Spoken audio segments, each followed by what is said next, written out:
The Sick, the Dying, and the Dead is kind of, it's a throwback to where I used to do album covers with, or album titles with ellipsis. And I've always tried to be a little sarcastic with, some of the things that I say, just to,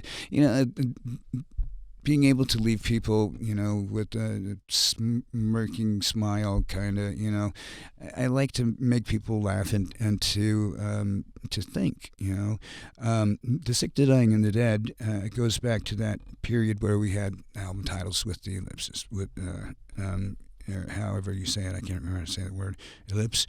Um, so I remember growing up, my mom used to have these little figurines. She used to import stuff and sell it to her friends, and this little junk from Taiwan or whatever. And there were these three little monkeys. They had their face covered up on their mouth, their ears, and their eyes for the see no evil, speak no evil, hear no evil thing.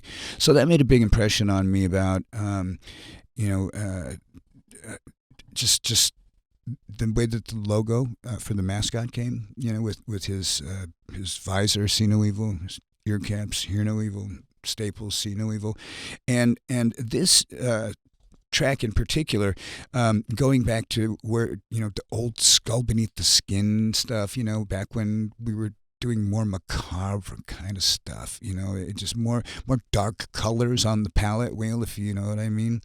Um, and the song itself is actually about the plague. It's about the bubonic plague and how the fleas bit the rats, and the rats had infected blood, and somehow the people on the ship had gotten bitten and contracted the plague.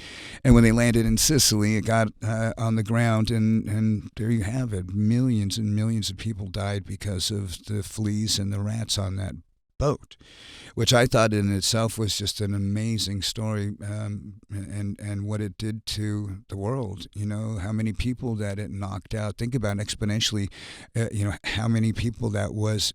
But the procreation, how many people would be on the planet at this time? Had there been 7 million people a couple hundred years ago continuing to procreate, there would be so much more people on the planet.